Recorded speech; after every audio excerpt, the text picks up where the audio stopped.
नमस्ते, मैं हूं किशोर अजवाणी। घड़ी इशारा कर रही है 9 बजे रात का। वक्त 100 बात की एक बात का।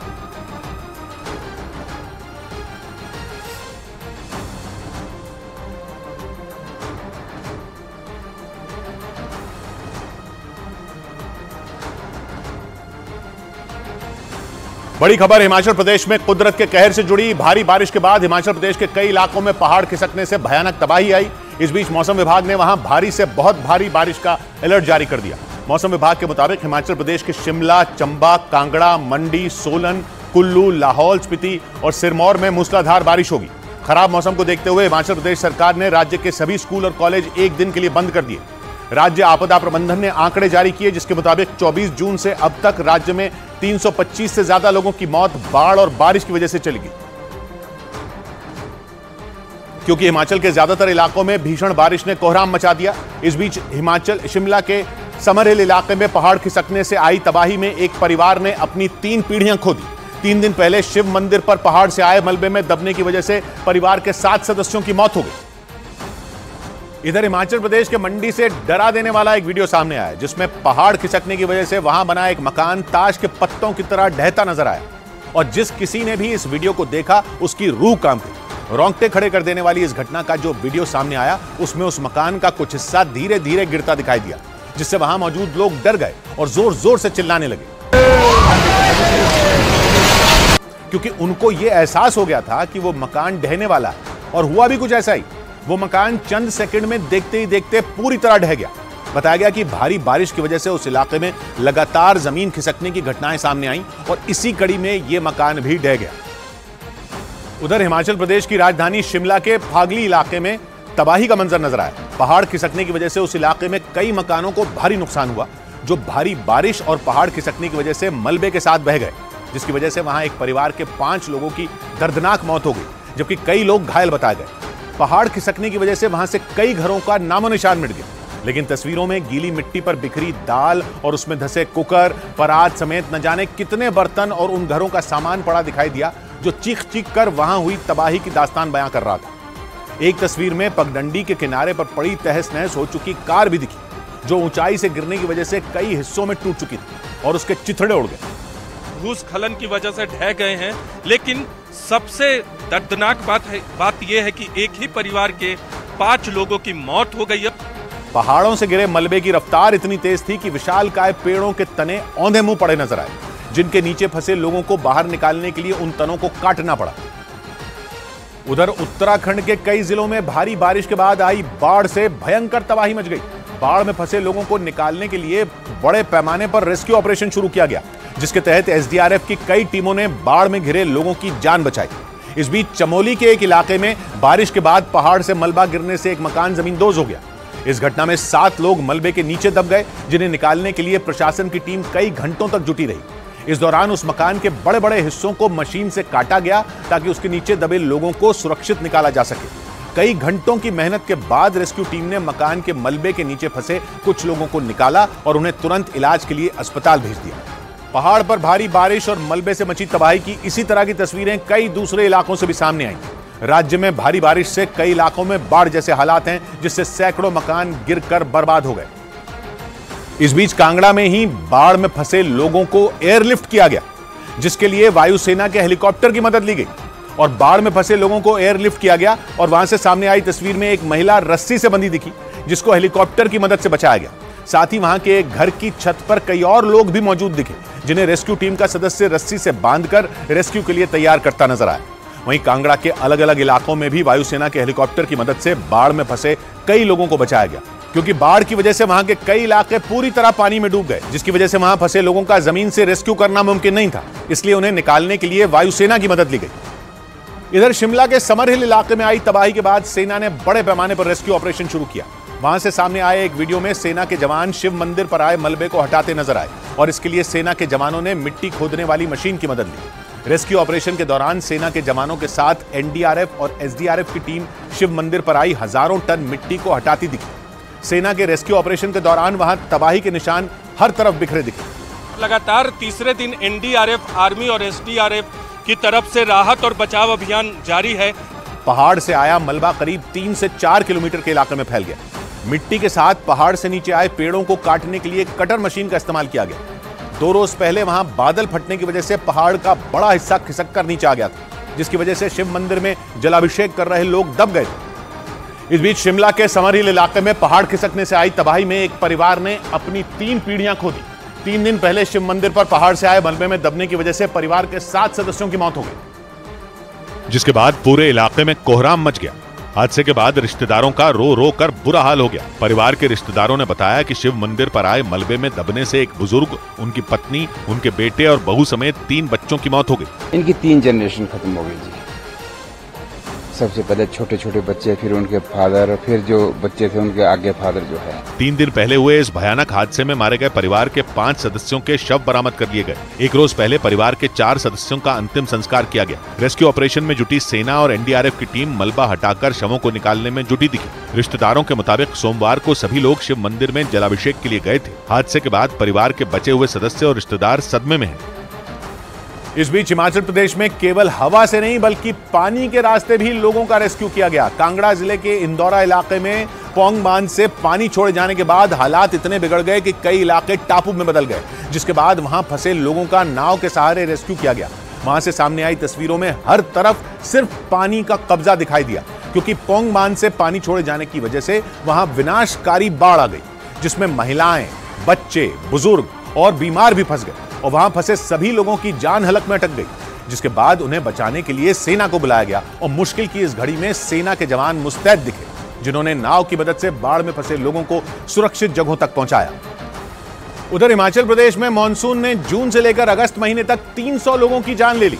ये आंकड़े उन लोगों के बताए गए जो भीषण बारिश के बाद आए सैलाब और जमीन खिसकने की घटनाओं का शिकार हुए, लेकिन वहां हालात नहीं सुधरे और भीषण बारिश की वजह से वहां के लोगों की मुश्किलें बढ़ गईं, जिसकी वजह से जमीन खिसकने की घटनाएं भी लगातार सामने आती रहीं। और पिछले 3 दिनों में हिमाचल प्रदेश में जमीन खिसकने की वजह से 56 लोगों की मौत हो गई, जिसमें केवल शिमला में ही 3 अलग अलग हादसों में 19 लोगों की जान चली गई। इस बीच मौसम विभाग ने आने वाले दिनों में भी मूसलाधार बारिश जारी रहने की चेतावनी दी, जिससे वहां के लोगों की मुश्किलें और बढ़ सकती हैं। यानी मौसम विभाग के मुताबिक आने वाले दिनों में हिमाचल प्रदेश के लोगों को कोई राहत मिलती नहीं दिख रही।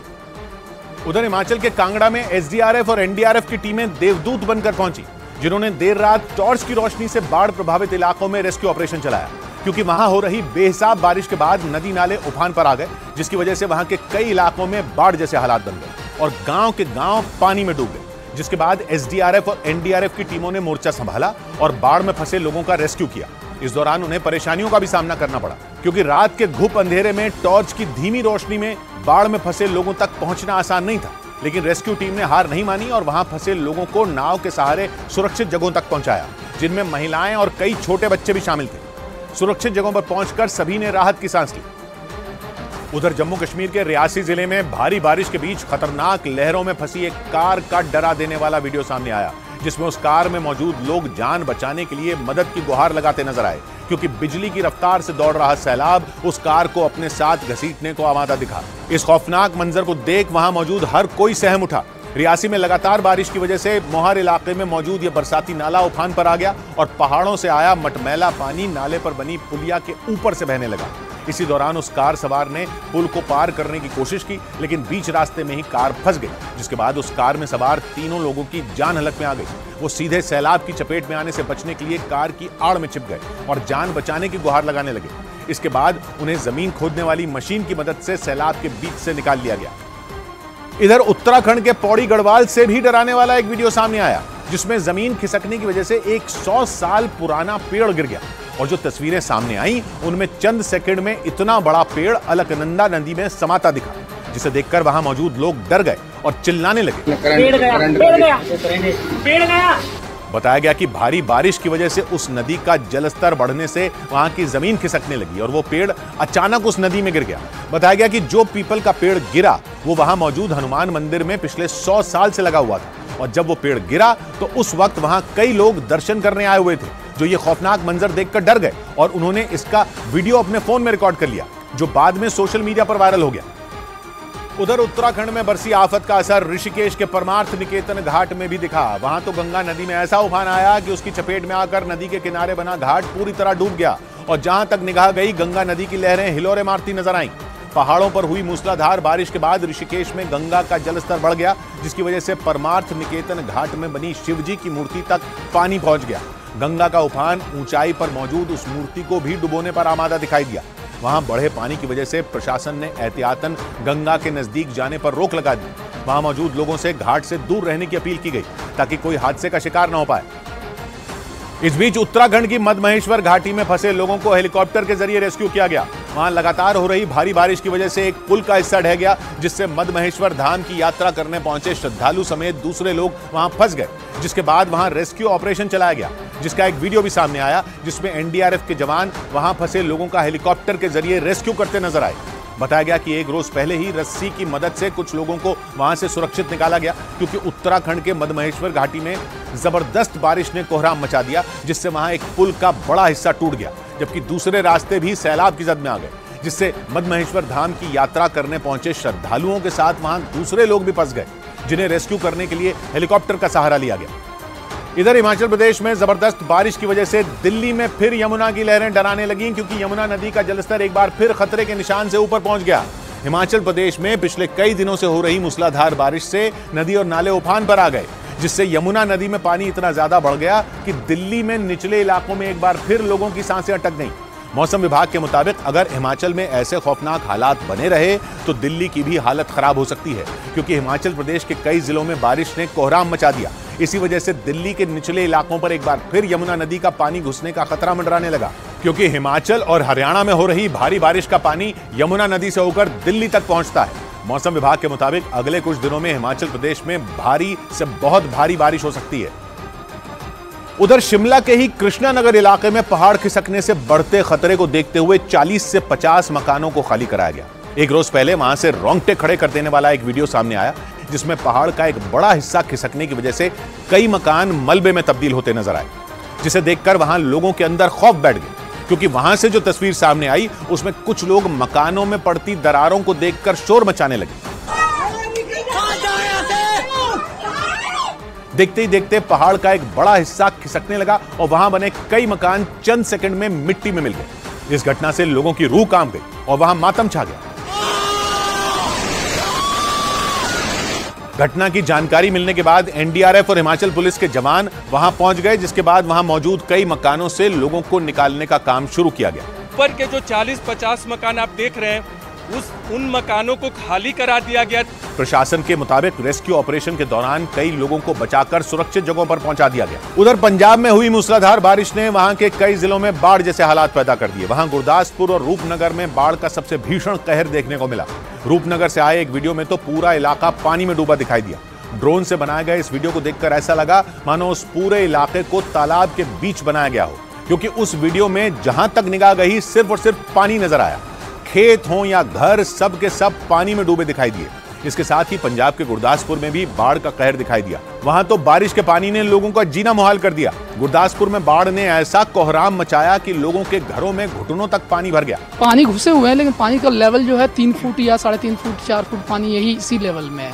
गुरदासपुर में बिगड़े हालात को देखते हुए वहां एसडीआरएफ की एक टीम तैनात कर दी गई, जिसके जवानों ने न सिर्फ लोगों को सुरक्षित ठिकानों तक पहुंचाया, बल्कि उनके खाने पीने की चीजों का भी इंतजाम किया। उधर अमेरिका के हवाई के जंगलों में लगी आग थमने का नाम नहीं ले रही। इस आग को अमेरिका में पिछले 100 साल की सबसे भयानक आग बताया गया, जिसकी चपेट में आने से 100 से ज्यादा लोगों की मौत हो गई। इतनी बड़ी संख्या में मौत से वहां हालात इस कदर बिगड़ गए कि कफन कम पड़ गए और शवों को फ्रिज में रखना पड़ा। वहीं आग पर काबू पाने की कोशिशों के बीच वहां एक नया संकट खड़ा हो गया। वहां के लोग जहरीले धुएं से परेशान हो गए। बताया गया कि आग में कई घर और गाड़ियां जलकर राख हो गए। ऐसे में इनसे निकला जहरीला धुआं लोगों के लिए मुसीबत का सबब बन गया, क्योंकि वहां रहने वाले लोगों का सांस लेना भी दूभर हो गया। वहां के गवर्नर ने बताया कि इस आग से हवाई को करोड़ों रुपए का नुकसान हुआ और 40,000 से ज्यादा लोग अपना घर छोड़ने को मजबूर हो गए। उधर यूरोप के देश स्पेन के जंगलों में भड़की आग ने लोगों की परेशानी बढ़ा दी। वहां के कैनरी आइलैंड से जो तस्वीरें सामने आई, उसमें चारों तरफ सिर्फ आग ही आग नजर आई, जिसे बुझाने के लिए दमकल कर्मियों ने अपनी पूरी जान झोंक दी, लेकिन इसके बावजूद आग पर काबू नहीं पाया जा सका। तस्वीरों में वहां के रिहायशी इलाकों के पास काला धुआं उठता नजर आया, जिसके खतरे को देखते हुए वहां रहने वाले 4000 से ज्यादा लोगों को सुरक्षित जगहों पर पहुंचाया गया। बताया गया कि तेज हवाओं की वजह से जंगलों की आग रिहायशी इलाकों तक पहुंच गई थी। तस्वीरों में कई किलोमीटर दूर से ही आग की लपटें उठती दिखी। बताया गया कि वहां के मौसम विभाग ने आग की वजह से जंगलों के पास के इलाकों में तापमान बढ़ने की आशंका जताई। ऐसे में आने वाले दिनों में वहां रहने वाले लोगों की मुसीबत और बढ़ सकती है। बड़ी खबर आई दिल्ली में कांग्रेस की चुनावी तैयारियों से जुड़ी बैठक पर। सूत्रों के मुताबिक आम आदमी पार्टी ने मुंबई में होने वाली विपक्षी गठबंधन की बैठक से किनारा करने का संकेत दे दिया और यह फैसला उसने दिल्ली में कांग्रेस की बैठक के बाद लिया, क्योंकि खबर आई कि कांग्रेस दिल्ली की 7 सीटों पर चुनाव लड़ने के मूड में है। सूत्रों ने बताया कि बैठक शुरू होते ही कांग्रेस हाईकमान ने साफ कर दिया कि बैठक में दिल्ली में आम आदमी पार्टी से गठबंधन पर कोई चर्चा नहीं होगी और पार्टी दिल्ली की 7 लोकसभा सीटों पर चुनाव की तैयारी करेगी। जिसके बाद खबर आई कि आम आदमी पार्टी इस बात से नाराज है और उसने तर्क दिया कि अगर कांग्रेस ने दिल्ली में अकेले चुनाव लड़ने का मन बना लिया है तो फिर मुंबई में विपक्षी गठबंधन इंडिया की बैठक में जाने का कोई मतलब ही नहीं है, क्योंकि सूत्रों ने बताया कि दिल्ली में हुई कांग्रेस की बैठक में राहुल गांधी ने 2024 के चुनाव के लिए दिल्ली की सभी 7 सीटों पर तैयारी के निर्देश दिए। खबर है कि बैठक की शुरुआत में ही आलाकमान ने 2 टूक बोल दिया कि बैठक 2024 के लोकसभा चुनाव की तैयारियों के लिए है। जिसके बाद करीब 3 घंटे तक कांग्रेस आलाकमान और दिल्ली कांग्रेस के नेताओं के बीच चर्चा हुई। खबर आई कि बैठक में राहुल ने 2 टूक बोल दिया कि 2024 के लिए दिल्ली की 7 सीटों पर तैयारी होगी। कांग्रेस नेता अलका लांबा ने तो खुलकर इसके संकेत भी दे दिए। 7 महीने 7 सीटें हैं, ये बात हुई कि जिसकी दिल्ली उसका देश होता है। लेकिन आम आदमी पार्टी ने अलका लांबा की बातों को तवज्जो नहीं दी। देखिए, बहुत छोटे छोटे नेता हैं जिनकी जमानतें एमएलए इलेक्शन तक में नहीं बची हैं, उनकी क्या वैल्यू। सूत्रों ने बताया कि दिल्ली कांग्रेस के कई नेता आम आदमी पार्टी से गठबंधन के खिलाफ हैं। जिसके बाद बीजेपी ने दिल्ली में आम आदमी पार्टी और कांग्रेस के बीच दरार की अटकलों पर तंज कस दिया और विपक्षी गठबंधन इंडिया की एकता पर उंगली उठा दी। देखिए, एक पुरानी फिल्म का गाना है, ये देंगे तो क्या देंगे, ये यार है मतलब कि जब यारी होती है, गठबंधन होता है, तो उसमें इसी तरीके से दरार आती है। इस बीच केवल दिल्ली ही नहीं बल्कि महाराष्ट्र में भी विपक्षी गठबंधन इंडिया में खटपट बढ़ती नजर आई, क्योंकि शरद पवार और अजीत पवार की मुलाकात के बाद कांग्रेस और उद्धव गुट वाली शिवसेना में नाराजगी की खबरें आई, जिस पर कांग्रेस के कुछ नेताओं के बयान भी आए, जिनके बारे में सवाल पूछने पर एनसीपी नेता जितेंद्र आवाड़ नाराज दिखे। कांग्रेस के जो वरिष्ठ नेता हैं वो अलग अलग बातें करते, कुछ कंफ्यूजन है। ठीक है, नासमझ लोग रहते हैं हर पार्टी में, तो क्या करें उसके ये चलता। पवार साहब ने अपनी भूमिका स्पष्ट कर दी और मुझे लगता है मीडिया ने भी इस बात को रोकना चाहिए। उधर कांग्रेस नेता दिग्विजय सिंह ने हिंदू राष्ट्र की मांग करने वालों पर निशाना साधा। खबर उड़ी कि दिग्विजय का इशारा कमलनाथ की ओर था, जिसके बाद दिग्विजय के बयान पर बीजेपी ने भी कांग्रेस को घेर लिया। कुछ दिन पहले कमलनाथ ने हिंदू राष्ट्र का समर्थन किया था, जिसके बाद यह चर्चा होने लगी कि दिग्विजय समेत मध्य प्रदेश कांग्रेस के कई नेता इस बयान से नाखुश हैं। जो व्यक्ति ने भारतीय संविधान की शपथ ली है, वो अगर हिंदू राष्ट्र में विश्वास करता तो पहले पद छोड़ देना चाहिए। ये कहा है मैंने, मैं आज भी कायम हूँ। दिग्विजय सिंह जी ने तुष्टीकरण की राजनीति के विरुद्ध चुनावी हिंदू जो कमलनाथ बने हुए हैं, उस पर इशारा करते हुए उनसे इस्तीफा मांगा है। उधर अमेरिका के न्यूयॉर्क से हैरान कर देने वाला एक वीडियो सामने आया। वहां पुलिस की गाड़ी ने एक महिला को जोरदार टक्कर मार दी। आरोप है कि वो महिला पिस्तौल से हवा में ताबड़तोड़ फायरिंग कर रही थी और तभी उस महिला से पिस्तौल छीनने के लिए पुलिस की गाड़ी ने उसे टक्कर मार दी। वहां से जो वीडियो सामने आया उसमें वो महिला बीच सड़क पर पिस्तौल हवा में लहराती नजर आई। हालांकि इस दौरान पुलिस के जवान उसे ऐसा करने से रोकने की कोशिश करते रहे, लेकिन वो नहीं मानी और पिस्तौल को अपनी कनपटी पर रखकर खुद को गोली मारने की कोशिश करने लगी। इसी बीच पुलिस की गाड़ी ने उसे टक्कर मार दी, जिससे वो जमीन पर गिर गई, जिसका फायदा उठाते हुए पुलिस के कई जवानों ने उसे पकड़ लिया और उससे पिस्तौल छीन ली।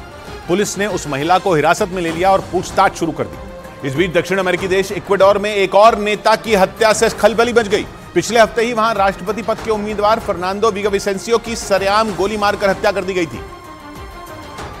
और यह मामला अभी शांत भी नहीं हुआ था कि इक्वाडोर में एक और बड़े नेता का मर्डर हो गया। इक्वाडोर के पूर्व राष्ट्रपति राफेल कोरिया की पार्टी के बड़े नेता पेड्रो ब्रियोनेस को हमलावरों ने गोलियों से भून दिया। इक्वाडोर में पिछले 4 हफ्तों में 3 नेताओं की हत्या हो चुकी है। पिछले हफ्ते ही वहां राष्ट्रपति पद के उम्मीदवार फर्नांडो विगाविसेंसियो की राजधानी कीतो में हत्या कर दी गई थी, जिसके बाद से ही वहां 2 महीने के लिए इमरजेंसी लागू हुई। अमेरिकी मीडिया के मुताबिक इन हत्याओं के पीछे ड्रग्स तस्करों का हाथ हो सकता है। ऐसा इसलिए क्योंकि इक्वाडोर में बड़े पैमाने पर ड्रग्स की तस्करी की जाती है। दावा है कि वहां का जो नेता इन तस्करों के खिलाफ आवाज उठाता है या उनका विरोध करता है, उसकी कुछ ही दिनों में हत्या कर दी जाती है। माना जा रहा है कि फर्नांडो विगाविसेंसियो और पेड्रो ब्रियोनेस को भी इसीलिए रास्ते से हटा दिया गया।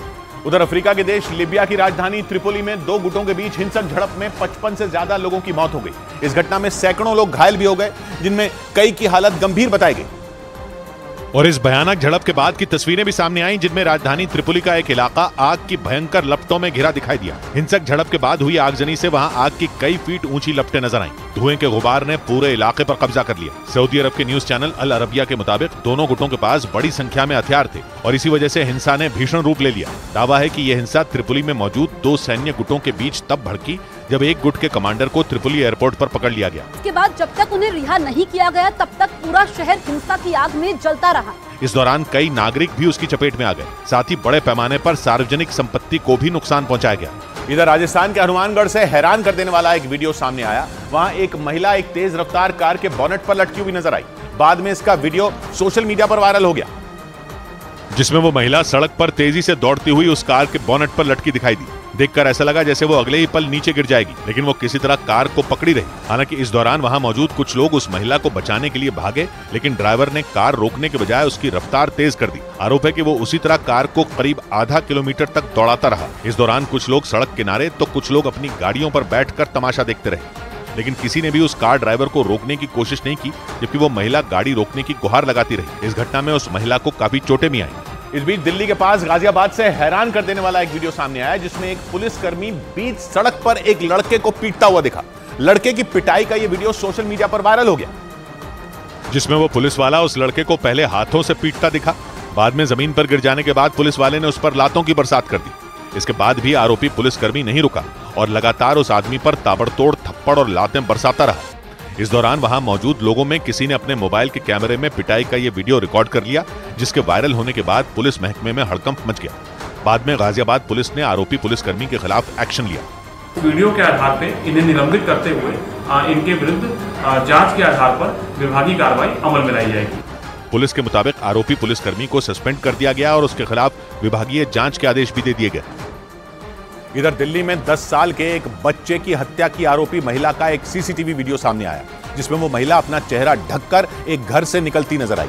आरोप है कि उस महिला ने अपने प्रेमी से बदला लेने के लिए उसके 10 साल के बेटे की हत्या कर दी और उस बच्चे की हत्या के बाद का एक सीसीटीवी फुटेज सामने आया, जिसमें वो आरोपी महिला अपना चेहरा ढककर एक घर से छिपकर निकलती दिखाई दी। पुलिस के मुताबिक पूजा नाम की वो आरोपी महिला और जितेंद्र नाम का आदमी साल 2019 से लिव इन रिलेशनशिप में रह रहे थे, लेकिन पिछले साल वो आदमी उस महिला से अलग होकर अपनी पत्नी और बेटे के साथ रहने लगा, जिससे वो महिला नाराज हो गई। आरोप है कि अपने प्रेमी को सबक सिखाने के लिए उस महिला ने उसके 10 साल के बेटे की हत्या कर दी और शव को बेड के बॉक्स में छिपाकर फरार हो गई। लेकिन पुलिस ने करीब 300 सीसीटीवी वीडियो खंगाले और उस आरोपी महिला की पहचान कर उसे गिरफ्तार कर लिया। बताया गया कि उस महिला ने भी अपना गुनाह कबूल कर लिया। इस बीच यूरेशियन टाइम्स नाम की वेबसाइट ने दावा किया कि ताइवान ने अमेरिका पर खराब मिसाइलें भेजने का आरोप लगा दिया। बताया गया कि अमेरिका की भेजी गई पेट्रियट मिसाइल जब ताइवान ने एक अभ्यास के दौरान दागी तो वो अपने टारगेट को तबाह करने में नाकाम रही और तय किए गए टारगेट तक पहुंचने से पहले ही उसमें विस्फोट हो गया। यूरेशियन टाइम्स के मुताबिक ताइवान ने अमेरिका की पेट्रियट मिसाइल की ताकत को परखने के लिए उसे अभ्यास के दौरान दागा, लेकिन वो मिसाइल टारगेट को ध्वस्त करना तो दूर उस तक पहुंच ही नहीं पाई। पेट्रियट मिसाइल को काफी ताकतवर माना जाता है। ये लड़ाकू विमानों और यहाँ तक कई मिसाइलों को हवा में ढेर करने की भी ताकत रखती है, लेकिन दावा किया गया कि अमेरिका की ये मिसाइल ताइवान में फेल हो गई। ताइवान और चीन के बीच लगातार तनाव बढ़ता ही जा रहा है। खबर के मुताबिक चीन को सबक सिखाने के लिए ही ताइवान ने अपने उत्तरी तट पर पेट्रियट मिसाइल को तैनात किया, लेकिन अब जब ये दावा किया गया कि अमेरिका की पेट्रियट मिसाइल में खराबी आ गई तो ताइवान की चिंता बढ़ गई। इधर कोलकाता की जादवपुर यूनिवर्सिटी में एक छात्र की मौत पर हंगामा बढ़ गया। आरोप है कि जादवपुर यूनिवर्सिटी के उस छात्र ने रैगिंग से परेशान होकर अपने हॉस्टल की बालकनी से छलांग लगा दी थी, जिससे उसकी मौत हो गई। और इसी घटना के बाद से जादवपुर यूनिवर्सिटी में बवाल मच गया। कई छात्र संगठन यूनिवर्सिटी के बाहर पहुंचे और विरोध प्रदर्शन शुरू कर दिया। छात्रों ने यूनिवर्सिटी में रैगिंग रोकने के लिए सख्त कदम उठाए जाने की मांग की। साथ ही आरोपियों की गिरफ्तारी की मांग भी की गई। मामला बढ़ता देख यूनिवर्सिटी के अधिकारियों को आपात बैठक के लिए राज्यपाल ने बुला लिया और मामले की जानकारी ली। वहीं इस मामले की जांच के लिए एक एंटी रैगिंग कमेटी का भी गठन किया गया, जो जल्द ही मामले की जांच खत्म कर रिपोर्ट सौंपेगी। छात्र की कथित खुदकुशी के मामले में कोलकाता पुलिस 9 लोगों को गिरफ्तार कर चुकी है। लेकिन रैगिंग के मुद्दे पर जादवपुर यूनिवर्सिटी में टीएमसी और वाम दलों के छात्र संगठनों में झड़प हो गई, जिसके बाद वहां हालात बेकाबू हो गए और दोनों संगठनों के छात्र आपस में धक्का मुक्की करने लगे। बताया गया कि दोनों दलों के छात्र रैगिंग के मुद्दे पर यूनिवर्सिटी के वाइस चांसलर को ज्ञापन सौंपने पहुंचे थे। इसी दौरान जब दोनों दलों के छात्र आमने सामने आए तो उनमें भिड़ंत हो गई और हालात बिगड़ गए। इस दौरान छात्रों ने प्रशासन के खिलाफ जमकर गुस्सा निकाला। वहां से जो तस्वीरें आई उनमें प्रदर्शन के दौरान एक छात्रा बेहोश हो गई, जिसके बाद वहां मौजूद छात्र उसे उठाकर एम्बुलेंस तक ले गए। इधर राजस्थान में छात्र संघ चुनाव कराने की मांग पर जयपुर में छात्र संगठन से जुड़े कार्यकर्ताओं ने राजस्थान सरकार के खिलाफ जमकर प्रदर्शन किया। 2 दिन पहले राजस्थान सरकार ने छात्र संघ चुनाव नहीं कराने का फैसला किया था और राजस्थान सरकार के इस फैसले के विरोध में छात्र संगठन से जुड़े सैकड़ों कार्यकर्ताओं ने जमकर प्रदर्शन किया। यही नहीं, कुछ छात्र राजस्थान विश्वविद्यालय की छत पर चढ़कर नारेबाजी करने लगे, जिसके बाद विश्वविद्यालय प्रशासन ने उनको रोका और वहां से नीचे उतारा। लेकिन उन छात्रों का गुस्सा यहीं शांत नहीं हुआ और उन्होंने कुलपति के घर में भी घुसने की कोशिश की, जिसके बाद कुछ छात्रों को हिरासत में लिया गया। छात्रों का आरोप है कि सरकार अपने फायदे के लिए छात्र संघ चुनाव नहीं करवा रही है। इधर पाकिस्तान से आई सीमा हैदर के प्रेमी बताए जा रहे सचिन मीणा पर बयान देकर वायरल हुई महिला मिथिलेश भाटी पर मानहानि का केस कर दिया गया। मिथिलेश भाटी दिल्ली के नजदीक ग्रेटर नोएडा के रबुपुरा इलाके में रहती हैं और वो सचिन की पड़ोसी हैं और कुछ रोज पहले उन्होंने सीमा हैदर से शादी करने का दावा करने वाले सचिन मीणा पर टिप्पणी कर दी। आरोप है कि उस बयान में मिथिलेश भाटी ने अपमानजनक शब्दों का इस्तेमाल किया था। बाद में उनका यह बयान सोशल मीडिया पर वायरल हो गया, जिसे अपमानजनक बताते हुए सचिन और सीमा हैदर के वकील एपी सिंह ने मिथिलेश भाटी के खिलाफ मानहानि का कानूनी नोटिस भेज दिया। एक स्त्री होके, एक गरिमा होके, एक संसदीय भाषा, असंसदीय भाषा को इस्तेमाल करेंगी, अमर्यादित भाषा का इस्तेमाल करेंगी। सीमा हैदर के वकील एपी सिंह ने भी आरोप लगाया कि मिथिलेश भाटी ने सचिन के बारे में जो कुछ भी कहा वो देश के हर पति का अपमान है। आरोप यह भी है कि उन्होंने सस्ती लोकप्रियता हासिल करने के लिए इस तरह के शब्दों का इस्तेमाल किया। वहीं मानहानि का केस दर्ज किए जाने के बाद मिथिलेश भाटी ने सचिन के अपमान करने की बात से साफ इनकार कर दिया, जबकि सीमा हैदर और सचिन मीणा के घर वालों ने उन पर जानबूझकर अपमानजनक शब्दों का इस्तेमाल करने का आरोप लगाया। लेकिन दिल्ली के नजदीक ग्रेटर नोएडा के रबुपुरा इलाके में सचिन मीणा के पड़ोस में रहने वाली मिथिलेश भाटी ने अपने ऊपर लगाए गए सारे आरोपों को सिरे से खारिज कर दिया। हालांकि न्यूज 18 की टीम ने जब उनसे इस बारे में बात की तो वो एक बार फिर अपने पुराने बयान को दोहराने से नहीं चूकी। क्या है सचिन में? लप्पू सा सचिन, झींगर सा लड़का, बोलना या पे आवे ना, बोलिए पावे ना, और कभी बोलने की कोशिश करे तो सीमा हैदर हाथ पकड़ ले और मुंह पे हाथ रख दे। ये प्यार है? ये प्यार नहीं है, ये छिचोरपंती है। यही नहीं, मिथिलेश भाटी ने सीमा हैदर के पाकिस्तान से 4 बच्चों के साथ नेपाल के रास्ते भारत आने पर भी शक जताया। उनको यह भी शक है कि सीमा प्यार की आड़ में किसी मकसद से भारत में घुसी है। इधर दिल्ली पुलिस के सूत्रों के हवाले से खबर है कि गैंगस्टर लॉरेंस बिश्नोई का भांजा सचिन थापन उर्फ सचिन बिश्नोई तिहाड़ जेल में जाने के लिए बुरी तरह छटपटा रहा है, क्योंकि 1 अगस्त को अजरबैजान से भारत लाए जाने के बाद से ही वो दिल्ली पुलिस की कस्टडी में है, जहां उससे पूछताछ की जा रही है। और पुलिस सूत्रों का दावा है कि पूछताछ से बचने के लिए ही सचिन बिश्नोई किसी भी तरह तिहाड़ जेल जाना चाहता है। सूत्र बताते हैं कि तिहाड़ में लॉरेंस गैंग ने उसके लिए खास इंतजाम कर रखा है।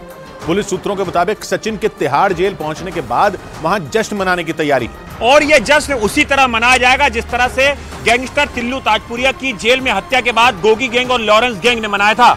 सूत्रों का यह भी कहना है कि लॉरेंस बिश्नोई तिहाड़ जेल में सचिन को गैंग की बड़ी जिम्मेदारी सौंपने की तैयारी में है। सूत्रों के मुताबिक इसीलिए लॉरेंस गैंग के गुर्गों ने तिहाड़ पहुंचने के बाद वहां सचिन बिश्नोई की हर तरह की मदद करने का संदेश भी भेज दिया। और दिल्ली पुलिस के सूत्रों का दावा है कि परिवार से बेदखल होने के बाद गैंगस्टर सचिन बिश्नोई फूट फूट कर रो रहा है।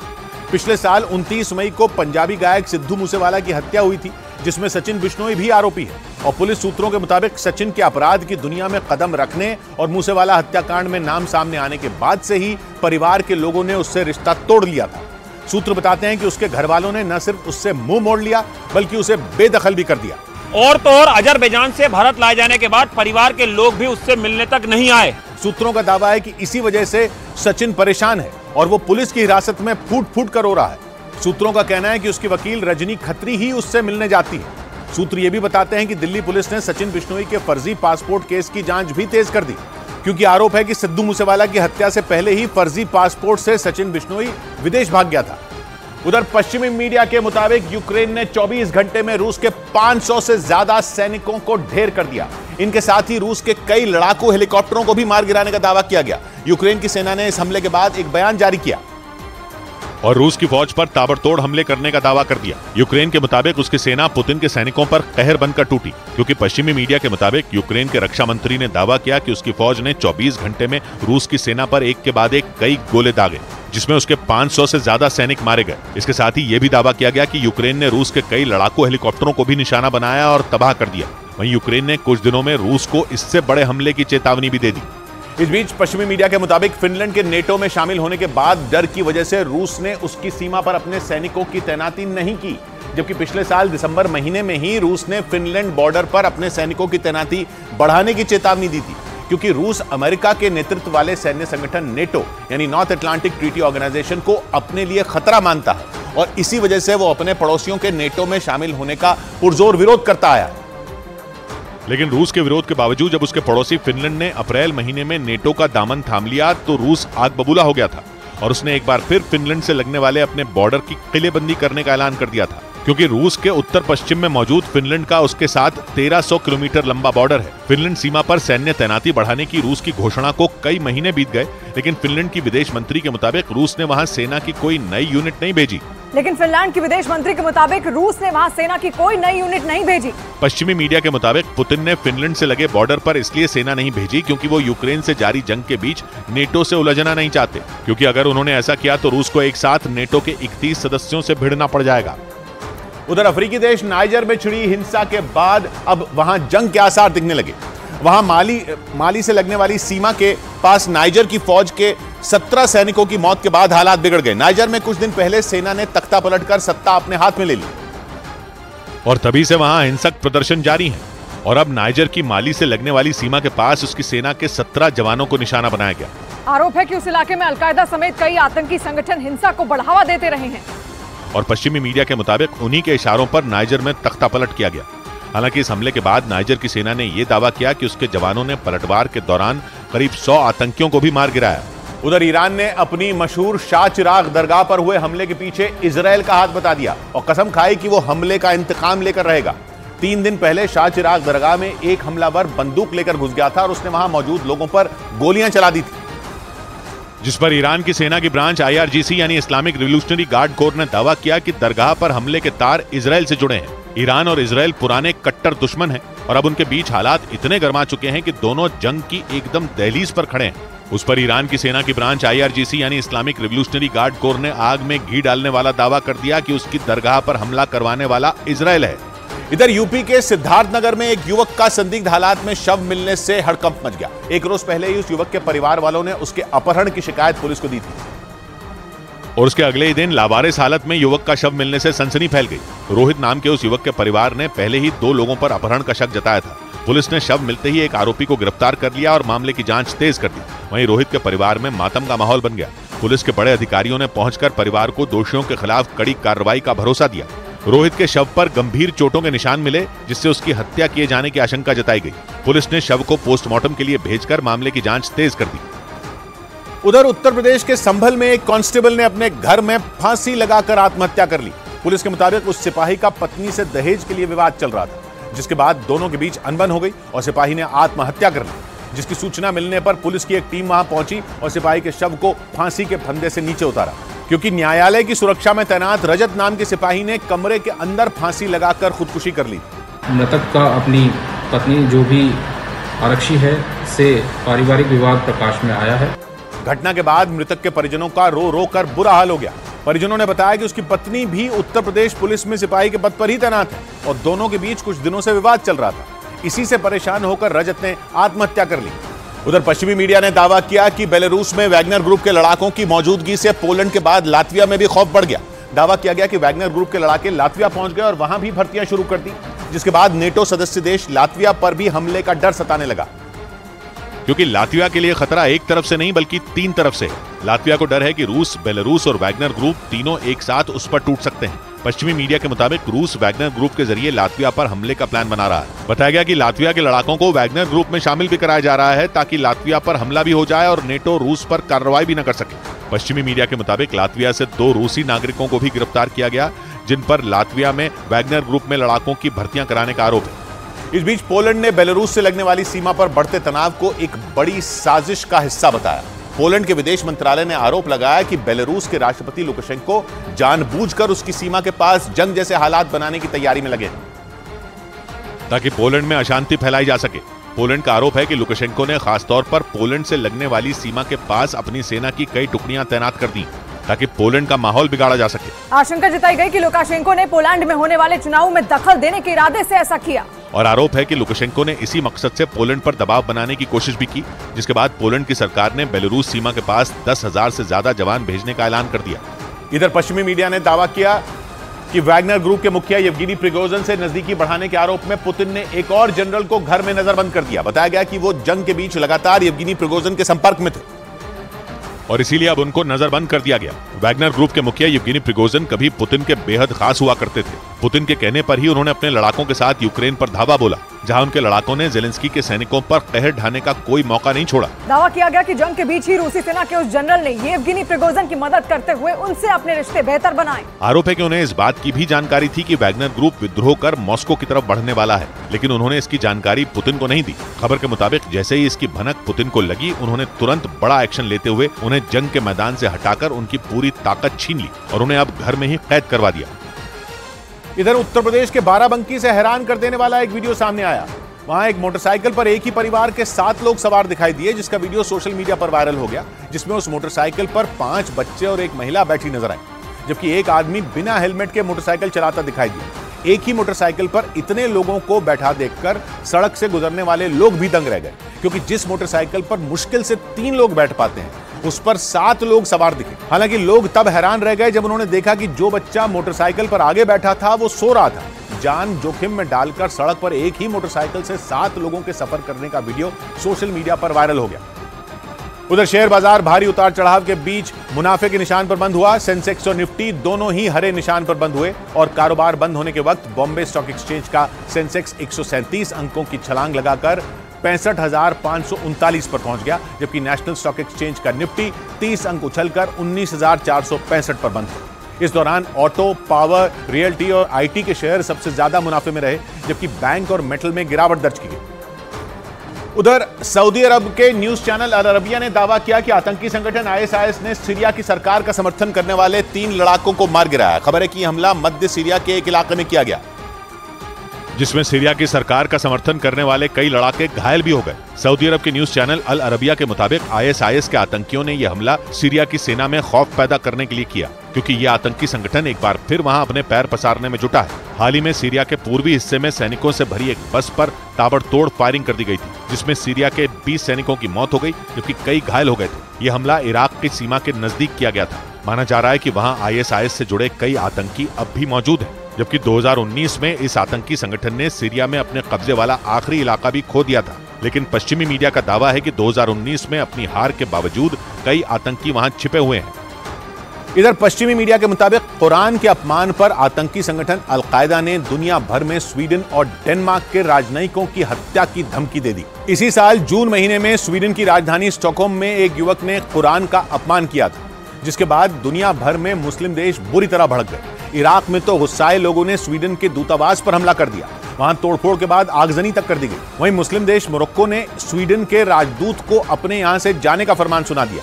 इस बीच कुरान के अपमान की घटना से नाराज आतंकी संगठन अल-कायदा ने सभी मुस्लिम देशों से स्वीडन और डेनमार्क के राजनयिकों की हत्या की अपील कर दी, जिसके बाद सभी मुस्लिम देशों में स्वीडन और डेनमार्क के दूतावासों की सुरक्षा बढ़ा दी गई, क्योंकि स्वीडन की घटना के कुछ ही दिन बाद डेनमार्क में भी कुरान का अपमान किया गया था, जिसके बाद इराक, ईरान और सऊदी अरब समेत कई मुस्लिम देशों में जोरदार प्रदर्शन हुए थे। उधर अजरबैजान ने यूरोपियन यूनियन की टीम के काफिले पर हमले के आर्मेनिया के आरोपों को सिरे से खारिज कर दिया। एक रोज पहले नगोर्नो कराबाख में एक इलाके का दौरा करने पहुंची यूरोपियन यूनियन की टीम की गाड़ी पर जोरदार गोलीबारी की गई, जिसके बाद आर्मेनिया के रक्षा मंत्रालय की तरफ से दावा किया गया कि यूरोपियन यूनियन की टीम पर हमले के पीछे अजरबैजान की साजिश है। आर्मेनिया के मीडिया में छपी खबरों के मुताबिक इस दौरे के बारे में अजरबैजान को पूरी जानकारी थी और वहां की सेना ने प्लानिंग के तहत यह हमला करवाया।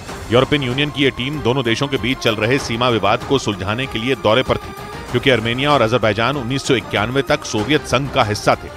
दोनों देश अलग होने के बाद एक दूसरे के पड़ोसी बने, लेकिन सीमा विवाद पर एक दूसरे के खून के प्यासे भी बन गए। नगोर्नो कराबाख नाम के इलाके के लिए दोनों हमेशा जंग के लिए तैयार रहते हैं और कई बार खूनी लड़ाई लड़ चुके हैं। लेकिन लाचिन कॉरिडोर के मुद्दे पर पिछले कुछ महीनों से एक बार फिर आर्मेनिया और अजरबैजान आमने सामने हैं। इधर हरियाणा के नूह में हिंसा फैलाने और भड़काऊ भाषण देने के आरोपी राजकुमार उर्फ बिट्टू बजरंगी को कोर्ट ने 1 दिन की पुलिस रिमांड पर भेज दिया। एक रोज पहले ही पुलिस ने उन्हें फरीदाबाद से गिरफ्तार किया था। जिसका एक वीडियो भी सामने आया जिसमें सादे कपड़ों में पुलिस के कई जवान उन्हें गिरफ्तार कर अपने साथ ले जाते दिखाई दिए। गिरफ्तार करने के बाद पुलिस ने बिट्टू बजरंगी को नूह की जिला कोर्ट में पेश किया, जहां से उन्हें 1 दिन की पुलिस रिमांड में भेज दिया गया। 31 जुलाई को नूह में भड़की हिंसा से पहले बजरंगी के कई वीडियो सोशल मीडिया पर वायरल हुए थे और आरोप है कि उनमें एक वीडियो में उन्होंने जानबूझकर उकसाने के लिए एक समुदाय के खिलाफ बयान दिया था। पुलिस सूत्रों का दावा है कि बिट्टू बजरंगी के इस वीडियो के बाद नूह में ब्रिजमंडल यात्रा पर पथराव हुआ था, जिसके बाद नूह समेत राज्य के कई जिलों में हिंसा भड़क गई थी। यही नहीं, उन पर हिंसा के दिन पुलिस से मारपीट कर बरामद किए गए अवैध हथियार छीनने का भी आरोप है। पुलिस ने हिंसा के 15 दिन बाद बजरंगी समेत 15 लोगों पर केस दर्ज किया था। इस बीच सूत्रों के हवाले से खबर है कि हरियाणा के नूह में पुलिस ने 28 अगस्त को शांतिपूर्ण तरीके से ब्रजमंडल यात्रा निकालने की तैयारियां तेज कर दी। इसके साथ ही पुलिस उन लोगों की धरपकड़ में जुट गई जो 31 जुलाई को भड़की हिंसा से पहले सोशल मीडिया पर एक्टिव थे।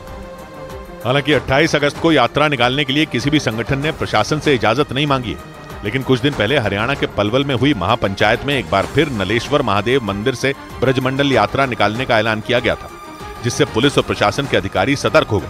पुलिस और प्रशासन मिलकर एक बार फिर उन अपराधियों, उन आरोपियों तक तेजी से यहाँ पर छापेमारी कर रही है जिन लोगों ने इस पूरी हिंसा को अंजाम दिया था। क्योंकि पुलिस सूत्रों का दावा है कि सोशल मीडिया पर भड़काऊ पोस्ट और वीडियो फैलने से ही नूह में हिंसा भड़की थी।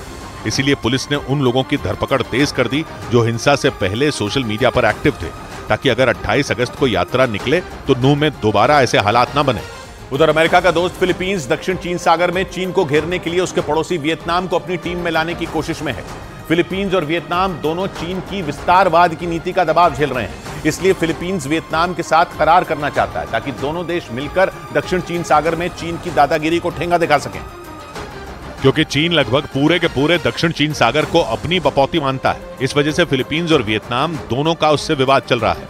बल्कि फिलीपींस और चीन की सेनाएं तो कई बार दक्षिण चीन सागर में आमने सामने आ चुकी हैं। फिलीपींस के सामने समंदर के उस पार चीन है, वियतनाम चीन का पड़ोसी है और उनके बीच में दक्षिण चीन सागर है, जहां चीन टापू बनाकर अपनी सेना और हथियार तैनात कर चुका है। इसलिए फिलीपींस वियतनाम के साथ समंदर में सहयोग का करार करके चीन को चेतावनी देना चाहता है, लेकिन ये इतना भी आसान नहीं है। फिलीपींस तो खुलकर चीन के खिलाफ अमेरिका के पाले में जा चुका है, मगर वियतनाम के हित अब भी चीन से बंधे हुए हैं, इसलिए वो चीन से सीधे उलझने का खतरा मोल नहीं ले सकता। इधर पिछले महीने अपने रक्षा मंत्री को उत्तर कोरिया भेजने के बाद अब खुद पुतिन ने वहां के शासक किम जोंग उन से रूस और उत्तर कोरिया के बीच सहयोग बढ़ाने की वकालत कर दी। अपने दो दुश्मनों की दोस्ती गहरी होती देखकर अमेरिका ने भी तुरंत चेतावनी दे दी कि अगर रूस ने उत्तर कोरिया के साथ सैन्य सहयोग बढ़ाया तो वो संयुक्त राष्ट्र के नियमों का उल्लंघन होगा, क्योंकि उत्तर कोरिया के न्यूक्लियर और बैलिस्टिक मिसाइल प्रोग्राम की वजह से संयुक्त राष्ट्र ने उस पर प्रतिबंध लगाए हुए हैं। मगर फिर भी पुतिन और किम जोंग उन की नजदीकियां बढ़ती जा रही हैं। हालांकि रूस और उत्तर कोरिया पुराने साथी रहे हैं, लेकिन यूक्रेन के युद्ध की वजह से दोनों के रिश्ते मजबूत हो रहे हैं, क्योंकि रूस और उत्तर कोरिया दोनों का दुश्मन भी एक है और दर्द भी। दोनों का अमेरिका से 36 का आंकड़ा है और दोनों ही पश्चिमी देशों के लगाए प्रतिबंधों के मारे हैं।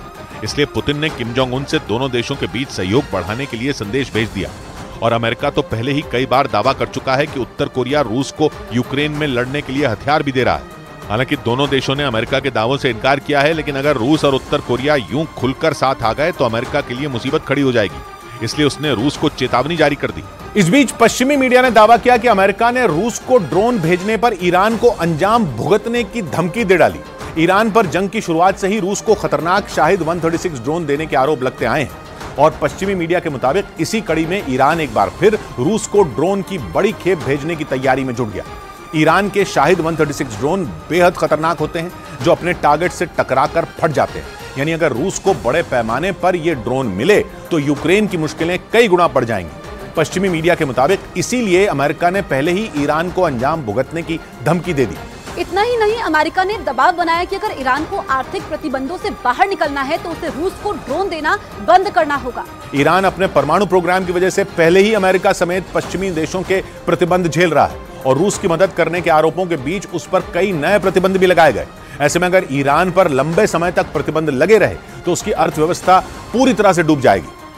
इधर गुजरात के आणंद से हैरान कर देने वाला एक वीडियो सामने आया। वहां एक बेकाबू कार ने सामने से एक मोटरसाइकिल और एक दूसरी कार को जोरदार टक्कर मार दी। इस घटना के बाद तो वहां अफरा तफरी मच गई, क्योंकि हादसा इतना भयानक था कि उसे देखकर लोग बुरी तरह डर गए। इस घटना का जो सीसीटीवी वीडियो सामने आया उसमें सड़क से कई ऑटो जाते दिखाई दिए।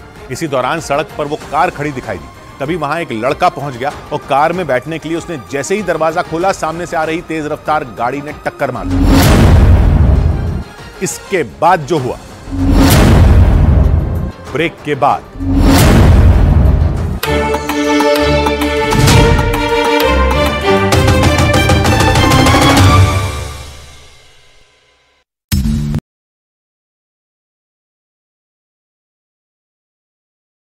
मैंने कहा रुको भाई, माँ बेटे को सुबह की चाय तो पी लेने दो, है ना? अरे माँ, आप मुझे फोन कर रही हो? तो और क्या करूं? चाय। प्यार से चाय बनाते, प्यार से रिश्ते निभाते। वाघ बकरी चाय हमेशा रिश्ते बनाए।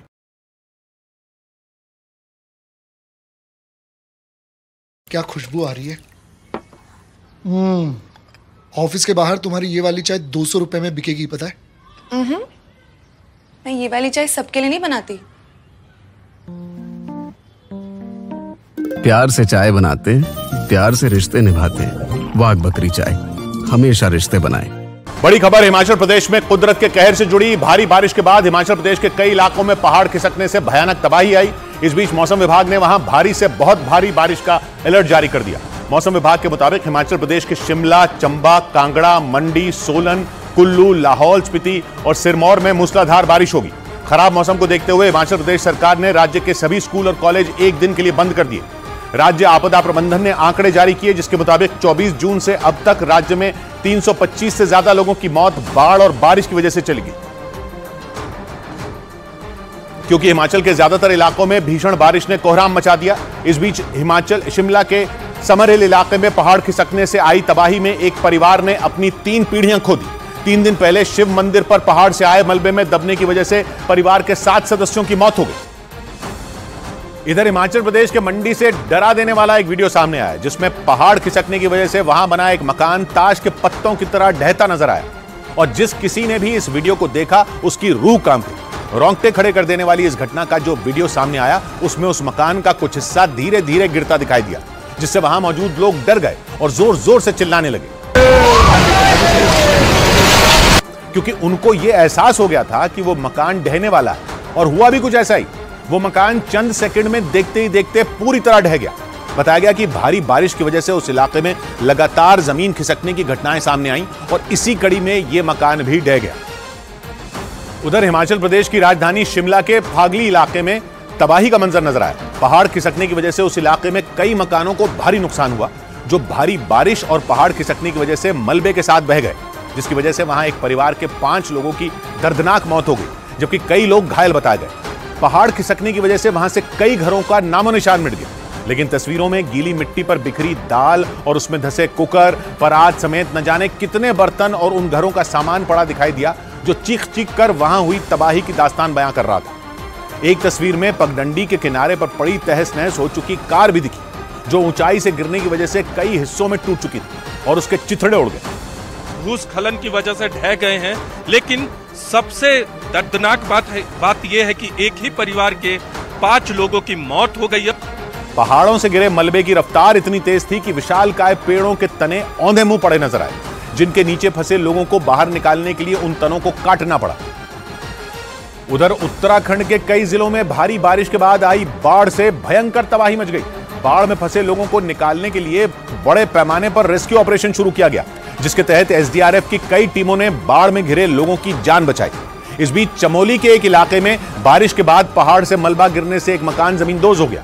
इस घटना में 7 लोग मलबे के नीचे दब गए, जिन्हें निकालने के लिए प्रशासन की टीम कई घंटों तक जुटी रही। इस दौरान उस मकान के बड़े बड़े हिस्सों को मशीन से काटा गया, ताकि उसके नीचे दबे लोगों को सुरक्षित निकाला जा सके। कई घंटों की मेहनत के बाद रेस्क्यू टीम ने मकान के मलबे के नीचे फंसे कुछ लोगों को निकाला और उन्हें तुरंत इलाज के लिए अस्पताल भेज दिया। पहाड़ पर भारी बारिश और मलबे से मची तबाही की इसी तरह की तस्वीरें कई दूसरे इलाकों से भी सामने आई। राज्य में भारी बारिश से कई इलाकों में बाढ़ जैसे हालात हैं, जिससे सैकड़ों मकान गिरकर बर्बाद हो गए। इस बीच कांगड़ा में ही बाढ़ में फंसे लोगों को एयरलिफ्ट किया गया, जिसके लिए वायुसेना के हेलीकॉप्टर की मदद ली गई और बाढ़ में फंसे लोगों को एयरलिफ्ट किया गया। और वहां से सामने आई तस्वीर में एक महिला रस्सी से बंधी दिखी, जिसको हेलीकॉप्टर की मदद से बचाया गया। साथ ही वहां के एक घर की छत पर कई और लोग भी मौजूद दिखे, जिन्हें रेस्क्यू टीम का सदस्य रस्सी से बांधकर रेस्क्यू के लिए तैयार करता नजर आया। वहीं कांगड़ा के अलग अलग इलाकों में भी वायुसेना के हेलीकॉप्टर की मदद से बाढ़ में फंसे कई लोगों को बचाया गया।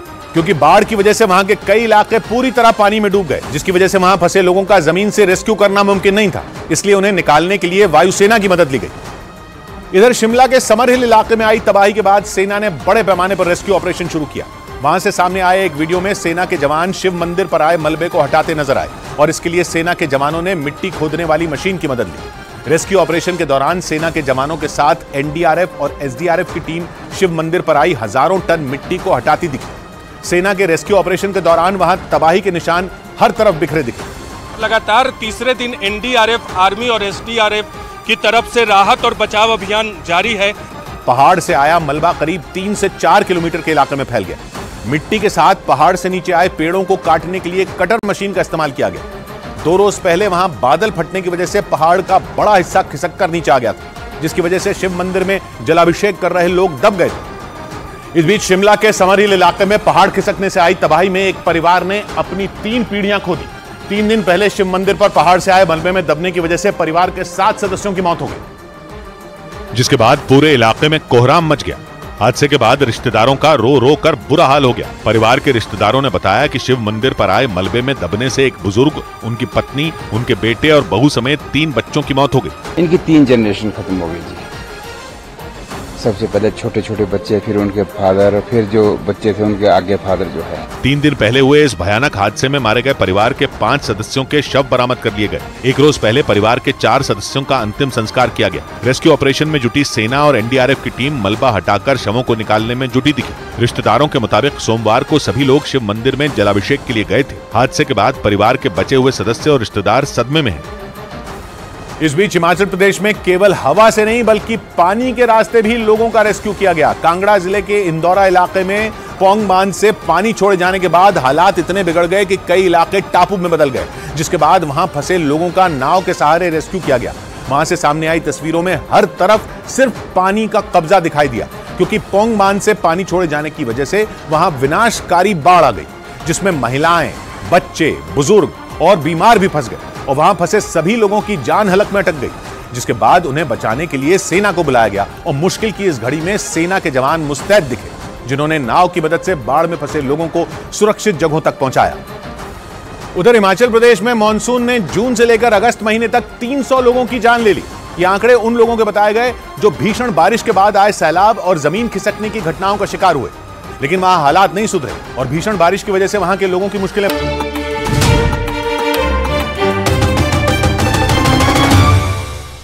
ब्रेकिंग न्यूज आ रही है पाकिस्तान से, जहां ईश निंदा के आरोप में पंजाब प्रांत में बेकाबू भीड़ ने कई गिरजाघरों पर हमला कर दिया। उपद्रवियों ने पंजाब प्रांत के फैसलाबाद में गिरजाघरों में जमकर तोड़फोड़ और आगजनी की। आरोप है कि ईसाई समुदाय से जुड़े एक परिवार ने ईश निंदा की, जिसके बाद वहां हिंसा फैल गई। इसके विरोध में हजारों लोग सड़कों पर उतर आए और उन्होंने पूरे शहर में कोहराम मचा दिया। इस दौरान ईसाई समुदाय से जुड़े कुछ लोगों के घरों में आग लगाए जाने की खबर भी सामने आई, जिससे पाकिस्तान के पंजाब प्रांत के हालात पूरी तरह बिगड़ गए। चारों तरफ अफरा तफरी का माहौल बन गया। पाकिस्तान में रह रहे अल्पसंख्यकों में दहशत फैल गई, क्योंकि हाल के महीनों में पाकिस्तान में कई मंदिरों पर भी हमले हो चुके हैं, जिसके बाद वहां एक साथ कई गिरजाघरों पर हमला किया गया। पाकिस्तान के पंजाब प्रांत के फैसलाबाद के एक इलाके से सामने आई तस्वीर में लोगों की भीड़ एक गिरजाघर में तोड़फोड़ करती नजर आई। इसके साथ ही उन लोगों ने वहां आग भी लगा दी, जिससे ईसाई समुदाय का धर्मस्थल देखते ही देखते भीषण आग की लपटों में घिर गया। इससे पहले सैकड़ों लोग उसके चारों तरफ खड़े दिखाई दिए। फैसलाबाद में इसी तरह कई दूसरे गिरजाघरों पर भी हमले हुए। ऐसी खबरें हैं कि वहां के स्थानीय नागरिकों ने ईसाई समुदाय के लोगों के घरों में भी तोड़फोड़ की। पाकिस्तान की पुलिस के मुताबिक ईसाई समुदाय से जुड़े एक परिवार पर ईश निंदा का आरोप लगा था और इसी के बाद वहां के लोग बेकाबू हो गए। इससे पहले पाकिस्तान में कई मंदिरों और गुरुद्वारों को भी निशाना बनाया जा चुका है। उधर अफगानिस्तान की तालिबान सरकार ने पाकिस्तान के एक झूठ को बेनकाब कर दिया। पाकिस्तान का दावा था कि तालिबान ने टीटीपी का साथ देने से इनकार करते हुए पाकिस्तान में किए उसके हमलों की निंदा की, लेकिन सूत्रों के मुताबिक तालिबान सरकार के प्रवक्ता और टीटीपी के कमांडर के बीच हुई एक मीटिंग के बाद पाकिस्तान के इस दावे की पोल खुल गई, क्योंकि तालिबान सरकार के प्रवक्ता ने साफ कर दिया कि जैसा पाकिस्तान ने कहा वैसा कोई बयान उन्होंने कभी दिया ही नहीं। पाकिस्तान का कहना था कि तालिबान ने टीटीपी को यह आदेश दे दिया कि अफगानिस्तान के बाहर इस्लाम के नाम पर किया गया कोई भी काम जिहाद नहीं माना जाएगा। जिसके बाद पाकिस्तान की सेना और मीडिया ने इसे अपनी जीत मानते हुए खुद की पीठ थपथपानी शुरू कर दी थी। लेकिन पाकिस्तान को झटका तब लगा जब तालिबान सरकार के प्रवक्ता ने पाकिस्तान के इस दावे को झूठा बता दिया। तालिबान ने तो यह तक आरोप लगाया कि पाकिस्तान ने खुद ही यह झूठ फैलाया ताकि टीटीपी को तालिबान के खिलाफ भड़काया जा सके। इस बीच चीन की धमकी के बाद पाकिस्तान ने अपने देश में रह रहे चीन के नागरिकों की सुरक्षा बढ़ाने का फैसला ले लिया। रविवार को बलूचिस्तान के ग्वादर इलाके में हुए हमले में चीन के 5 लोगों की जान चली गई थी, जिसके बाद गुस्से से बौखलाए चीन ने पाकिस्तान को सख्त लहजे में चेतावनी दी थी। और माना जा रहा है कि चीन की उसी धमकी से घबराए पाकिस्तान ने अपने यहां रह रहे चीन के नागरिकों की सुरक्षा बढ़ाने का फैसला कर लिया। वहां रविवार को BLA यानी बलोच लिबरेशन आर्मी के लोगों ने ग्वादर में एक बस पर गोलियां और बम बरसाए, जिसमें चीन के 5 नागरिकों की मौत हो गई थी। और BLA ने यह धमकी भी दी थी कि चीन को यह इलाका किसी भी कीमत पर खाली करना होगा। जिसके बाद चीन ने पाकिस्तान को यह तक कह दिया कि अगर पाकिस्तान ने इस पर सख्त एक्शन न लिया तो वो बलूचिस्तान में लगे अपने सभी प्रोजेक्ट बंद कर देगा। माना जा रहा है कि इसी बात से डरे पाकिस्तान ने वहां रह रहे चीन के लोगों की सुरक्षा बढ़ा दी, साथ ही ग्वादर हमले की अच्छी तरह से जांच कराने के आदेश भी दे दिए। उधर पाकिस्तान के प्रधानमंत्री ने आधी रात को एक ऐसा फैसला ले लिया जिसने पूरे पाकिस्तान की नींद हराम कर दी। वहां अचानक पेट्रोल के दाम 20 रुपए तक बढ़ा दिए गए, जिसके बाद पाकिस्तान में हाय तौबा मच गई। वह इससे पहले भी पेट्रोल की कीमतों में एक साथ इतना इजाफा नहीं किया गया था, लेकिन शहबाज सरकार ने आधी रात को यह फैसला लेकर सबको हैरत में डाल दिया। जानकारी के मुताबिक सरकार के इस फैसले के बाद पाकिस्तान में 1 लीटर पेट्रोल की कीमत 271 पाकिस्तानी रुपए से बढ़कर 291 पाकिस्तानी रुपए तक पहुंच गई। वहीं डीजल के दाम 293 पाकिस्तानी रुपए तक पहुंच गए। हालांकि पाकिस्तान की सरकार ने वादा किया कि 15 दिन बाद दोबारा पेट्रोल और डीजल के दाम घटा दिए जाएंगे, लेकिन सरकार के इस फैसले से पूरे पाकिस्तान में हड़कंप मच गया, क्योंकि आशंका जताई गई कि पेट्रोल और डीजल की कीमतें बढ़ने के बाद वहां कई चीजें और महंगी हो जाएंगी, जिससे वहां के लोगों का जीना मुहाल हो जाएगा। इधर गुजरात के आणंद से हैरान कर देने वाला एक वीडियो सामने आया। वहां एक बेकाबू कार ने सामने से एक मोटरसाइकिल और एक दूसरी कार को जोरदार टक्कर मार दी। इस घटना के बाद तो वहां अफरा तफरी मच गई, क्योंकि हादसा इतना भयानक था कि उसे देखकर लोग बुरी तरह डर गए। इस घटना का जो CCTV वीडियो सामने आया उसमें सड़क से कई ऑटो जाते दिखाई दिए। इसी दौरान सड़क पर वो कार खड़ी दिखाई दी। तभी वहां एक लड़का पहुंच गया और कार में बैठने के लिए उसने जैसे ही दरवाजा खोला, सामने से आ रही तेज रफ्तार गाड़ी ने टक्कर मार दी। उस गाड़ी की रफ्तार इतनी ज्यादा तेज थी कि उसकी चपेट में वो कार ही नहीं 2 मोटरसाइकिल भी आ गई। टक्कर के बाद वो लड़का और मोटरसाइकिल पर सवार लोग उछलकर काफी दूर जा गिरे। इस सड़क हादसे में कई लोग घायल हो गए। पुलिस ने गाड़ी ड्राइवर के खिलाफ केस दर्ज कर जांच शुरू कर दी। उधर रूस ने अमेरिका पर वायरस अटैक की तैयारी करने का आरोप लगाया है। रूस के एक वैज्ञानिक ने दावा किया कि अमेरिका ऐसे जैविक हथियार बना रहा है जो बेहद खतरनाक है और युद्ध के हालात में इनका इस्तेमाल वो अपने दुश्मन देशों पर कर सकता है। रूसी वैज्ञानिक के दावे के मुताबिक अमेरिका के ऐसे जैविक हथियारों से न सिर्फ रूस बल्कि पूरी दुनिया पर बड़ा खतरा मंडरा रहा है।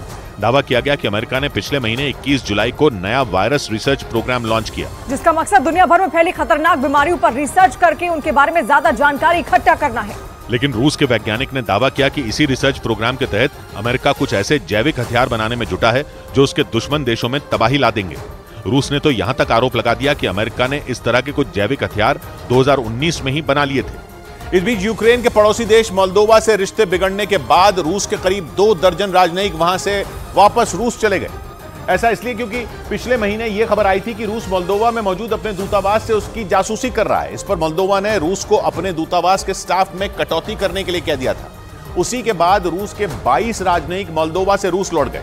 मोल्दोवा के विदेश मंत्रालय ने बताया कि अब उसके यहां रूस के 10 से ज्यादा राजनयिक नहीं रह सकेंगे, जबकि पहले मोल्दोवा में रूस के दूतावास के स्टाफ में कुल 80 सदस्य थे। मोल्दोवा पहले सोवियत संघ का हिस्सा था, लेकिन आज वो रूस के खिलाफ खड़ा हो चुका है और नेटो के सुर में सुर मिला रहा है। मोल्दोवा और रूस के बीच तल्खी तब और बढ़ गई जब पिछले साल रूस ने यूक्रेन पर हमला किया। जंग छिड़ने के बाद से मोल्दोवा यूक्रेन के साथ मिलकर पुतिन को खुलकर खरी खोटी सुनाने लगा है और उसकी राष्ट्रपति तो सरेआम आरोप लगा चुकी हैं कि रूस उनकी सरकार को गिराने की कोशिश भी कर चुका है। उधर कैरिबियाई देश हैती में हालात संभालने के लिए संयुक्त राष्ट्र ने दुनिया की बड़ी ताकतों का साथ मांगा। अमेरिका के मीडिया के मुताबिक हैती में सुरक्षा व्यवस्था इतनी ज्यादा बिगड़ चुकी है कि वहां की सरकार लोगों की रक्षा तक नहीं कर पा रही, क्योंकि हैती में घातक हथियारों से लैस कई आपराधिक गिरोहों का कब्जा हो चुका है। एक अनुमान के मुताबिक हैती की राजधानी पोर्टो प्रिंस का करीब 80% इलाका वहां की सरकार के हाथ से निकल चुका है। यही नहीं, अमेरिकी मीडिया ने दावा किया कि 1 करोड़ से ज्यादा की आबादी वाले इस देश में महज 10,000 ही पुलिसकर्मी हैं। इसी वजह से वहां के हालात लगातार बिगड़ते जा रहे हैं और वहां की सेना और पुलिस लोगों की रक्षा तक नहीं कर पा रही है। ऐसी स्थिति में संयुक्त राष्ट्र के महासचिव एंटोनियो गुतरेस ने एक चिट्ठी लिखकर अंतर्राष्ट्रीय समुदाय से हैती में एक विशेष पुलिस बल की तैनाती की अपील की। इसके साथ ही उन्होंने अमेरिका से अपील की कि वो आगे बढ़कर हैती की मदद करने वाले देशों की अगुवाई करे ताकि वहां के हालात जल्द से जल्द सुधर सकें। उधर मुंबई में लव जिहाद के आरोप में एक नाबालिग लड़के की पिटाई का वीडियो वायरल हो गया, जिसमें कुछ लोग बांद्रा टर्मिनस पर उस लड़के को बुरी तरह पीटते दिखे। पिटाई का वीडियो वायरल होने के बाद रेलवे पुलिस इस मामले की जांच में जुट गई, क्योंकि वो लड़का एक लड़की के साथ ट्रेन से कहीं जा रहा था। तभी बांद्रा टर्मिनस पर कुछ लोगों ने उसे पकड़ लिया और लव जिहाद का आरोप लगाते हुए उसकी पिटाई कर दी। वीडियो में कुछ लोग उस लड़के के गाल पर थप्पड़ बरसाते नजर आए, तो एक तस्वीर में कुछ लोग उसके बालों को पकड़कर खींचते दिखे। एक नाबालिग हिंदू लड़की को हमने पटाया है। पुलिस के मुताबिक लड़की ठाणे जिले की रहने वाली है और वो कुछ दिनों से लापता थी, जिसके बाद उसके घर वालों ने अंबरनाथ पुलिस स्टेशन में किडनैपिंग का मामला दर्ज कराया था। इसी दौरान 21 जुलाई को उस लड़के की पिटाई का वीडियो सामने आया, जिसमें लड़के की पिटाई के बाद उसे निर्मल नगर पुलिस स्टेशन ले जाया गया, जहां पूछताछ के बाद पुलिस ने उसे अंबरनाथ पुलिस स्टेशन के हवाले कर दिया। लड़का और लड़की दोनों नाबालिग बताए गए, जिसके बाद दोनों को उनके माता पिता को सौंप दिया गया। उधर खबर है कि बेरोजगारी का सामना कर रहे चीन ने इस समस्या से जुड़े डेटा को सार्वजनिक करने पर रोक लगा दी। दावा किया गया कि चीन की सरकार वहां बेरोजगारी से जुड़े आंकड़े दुनिया के सामने नहीं आने देना चाहती। पश्चिमी मीडिया ने दावा किया कि पिछले कुछ समय से चीन गंभीर आर्थिक संकट से जूझ रहा है और वहां बेरोजगारी चरम पर है, लेकिन शी जिनपिंग की सरकार ने बेरोजगारी से जुड़े आंकड़ों पर यह कहते हुए रोक लगा दी कि डेटा इकट्ठा करने के तरीके ठीक नहीं थे। हालांकि कुछ दिन पहले ही वहां की एक बिजनेस मैगजीन में छपे आंकड़ों के मुताबिक जून महीने में चीन में बेरोजगारी दर 21.3% पर पहुंच गई, जबकि अप्रैल महीने में यह आंकड़ा 20.4% था। इसके बाद एक्सपर्ट ने आशंका जाहिर की थी कि चीन में मंदी और बेरोजगारी और बढ़ेगी, जिससे चीन की सुपर पावर की छवि को बड़ा झटका लगेगा। इसी डर से चीन ने बेरोजगारी से जुड़े आंकड़े जारी करने पर ही रोक लगा दी। इस बीच तुर्की ने उत्तरी इराक में कुर्द लड़ाकों के संगठन पीकेके से जुड़े कुछ आतंकियों के खात्मे का दावा कर दिया। बताया गया कि तुर्की की सेना ने पीकेके के कई ठिकानों पर ताबड़तोड़ हमले किए, जिसमें 2 आतंकी ढेर हो गए। क्योंकि तुर्की के मीडिया ने दावा कर दिया कि मारे गए आतंकियों ने उनके सुरक्षा बल पर हमला किया था, और यह भी दावा किया गया कि आतंकी हमलों को अंजाम देने के लिए पीकेके अपने लड़ाकों को तुर्की भेजने की फिराक में था। यही वजह रही कि तुर्की की सेना ने पीकेके यानी इराक के कुर्द लड़ाकों के संगठन के ठिकानों का पता लगाया और उन पर बम बरसा दिए। बताया गया कि उत्तरी इराक में तुर्की के इस भीषण हमले में 2 आतंकी मारे गए। तुर्की ने बताया कि आने वाले कुछ दिनों तक इराक में आतंकी ठिकानों के खिलाफ उसकी एक कार्रवाई जारी रहेगी। उधर इजराइल के मीडिया के मुताबिक इजराइल ने खतरनाक मिसाइलों से लैस एक नई सबमरीन बना ली। दावा किया गया कि उस सबमरीन की वजह से समंदर में इजराइल की ताकत कई गुना बढ़ जाएगी, क्योंकि आईएनएस ड्रैकन नाम की इजराइल की नई पनडुब्बी उसकी पहले वाली पनडुब्बियों के मुकाबले आकार में काफी बड़ी बताई गई। और इजराइल के मीडिया के मुताबिक उस सबमरीन से बड़े पैमाने पर लंबी दूरी की अलग अलग तरह की मिसाइलों को दागा जा सकेगा, जिनमें बैलिस्टिक मिसाइलों के साथ साथ न्यूक्लियर अटैक करने में सक्षम क्रूज मिसाइलें भी शामिल हैं। और इन खतरनाक मिसाइलों के जरिए कई हजार किलोमीटर दूर मौजूद टारगेट को भी तबाह किया जा सकता है। दावा किया गया कि समंदर में इजराइल की बढ़ती ताकत को देख उसका कट्टर दुश्मन ईरान बेचैन हो उठा, क्योंकि ईरान का कोई भी शहर इजराइल की इन मिसाइलों की रेंज से बाहर नहीं है। इधर यूपी पुलिस ने एक आदमी को पाकिस्तान के स्वतंत्रता दिवस का जश्न मनाने के आरोप में गिरफ्तार कर लिया। पुलिस के मुताबिक जुबैर नाम के उस आदमी ने 14 अगस्त को पाकिस्तान के लोगों को आजादी की बधाई देते हुए एक व्हाट्सएप स्टेटस लगाया, जिसकी वजह से उसके खिलाफ कार्रवाई की गई और उसे गिरफ्तार कर लिया गया, जिसको गिरफ्तार करके पूछताछ किया गया। पुलिस के मुताबिक जुबैर ने अपने व्हाट्सएप के स्टेटस पर पाकिस्तान में मन रहे आजादी के जश्न का एक वीडियो लगाया, जिसमें पाकिस्तान के झंडे नजर आए। उसके इस स्टेटस को देखने के बाद आसपास के लोगों ने पुलिस में शिकायत की, जिसके बाद उस पर एक्शन ले लिया गया। इस बीच राजस्थान के दौसा से लोगों को झांसा देकर 3 शादियां करने की आरोपी दुल्हन और उसकी 2 साथियों को पुलिस ने गिरफ्तार कर लिया। आरोप लगा कि उस दुल्हन ने 3 महीने में 3 बार शादी की और 2 बार लाखों की ठगी को अंजाम दिया, लेकिन तीसरी बार ठगी की घटना को अंजाम दिए जाने से पहले उसे पुलिस ने गिरफ्तार कर लिया। पुलिस ने उस दुल्हन के साथ उसकी 2 साथियों को भी धर दबोचा, जो अलग अलग नाम से शादी करती है, और ये पूरा एक गैंग है। पुलिस के मुताबिक आरोपी महिला ने पहली शादी भीलवाड़ा में की, फिर दूसरी शादी राजस्थान के दौसा जिले में की। दोनों ही शादियों में उसने लाखों के गहने और भारी भरकम कैश पर हाथ साफ कर दिया, लेकिन हरियाणा के पानीपत में हो रही तीसरी शादी में राजस्थान के दौसा की पुलिस पहुंच गई। पुलिस ने दुल्हन और उसकी 2 साथियों को गिरफ्तार कर लिया। पुलिस को इस गैंग से जुड़े कुछ और लोगों की तलाश है।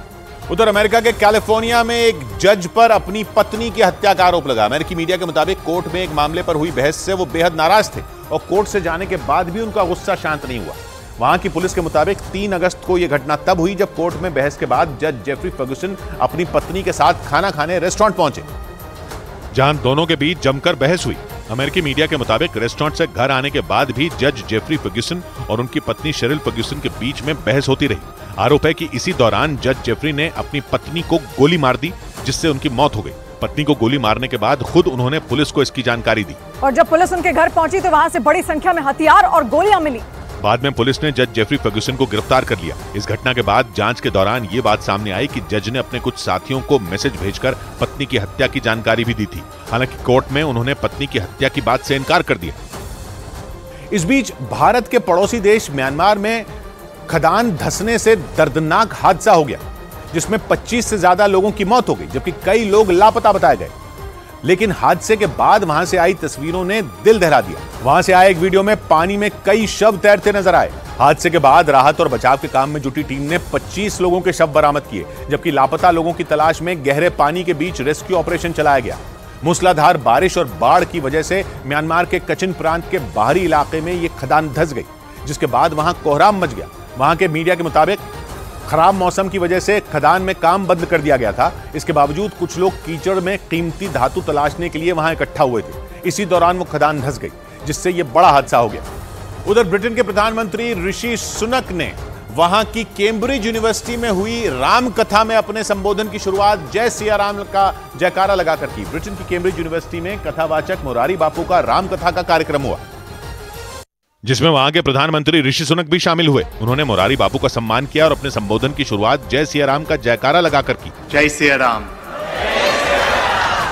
यही नहीं, भाषण की शुरुआत में ही सुनक ने अपने हिंदू होने का जिक्र करते हुए वहां जाने की वजह भी बता दी। Bapu, I am here today not as prime minister but as a Hindu. Britain की कैम्ब्रिज यूनिवर्सिटी में राम कथा का आयोजन स्वतंत्रता दिवस के मौके पर हुआ। इस बीच जिस नेटो का सदस्य बनने के लिए यूक्रेन की रूस से जंग छिड़ गई, उस नेटो ने ही यूक्रेन को अपना जमीन का टुकड़ा पुतिन के नाम करने की सलाह दे डाली। एक दिन पहले नेटो के सेक्रेटरी जनरल के चीफ ऑफ स्टाफ ने बयान दिया कि यूक्रेन अपनी कुछ जमीन रूस को देकर न सिर्फ जंग खत्म कर सकता है, बल्कि वो नेटो का सदस्य भी बन सकता है। नेटो के बड़े अधिकारी के मुंह से ऐसी बात सुनकर यूक्रेन नेटो पर बरस पड़ा और यूक्रेन के राष्ट्रपति व्लादिमीर ज़ेलेंस्की के राजनीतिक सलाहकार ने नेटो के सेक्रेटरी जनरल के चीफ ऑफ स्टाफ के सुझाव को एकदम बेतुका बता दिया। उन्होंने ट्वीट कर सरेआम नेटो अधिकारी को आड़े हाथ लिया और पूछा कि नेटो अपना सदस्य बनाने के लिए यूक्रेन को रूस के साथ ये कैसी बेहूदी सौदेबाजी करने के लिए कह रहा है। पिछले साल लड़ाई छिड़ने के बाद से रूस यूक्रेन के कई हिस्सों पर कब्जा कर चुका है और यूक्रेन अपनी एक एक इंच जमीन को रूस से छीनने की कसम खाकर बैठा है। इसलिए उसने रूस की सेना के खिलाफ पलटवार शुरू किया है। ऐसे में जब नेटो के अधिकारी ने ही यूक्रेन को अपनी जमीन छोड़ने को कह दिया तो यूक्रेन गुस्से से फट पड़ा।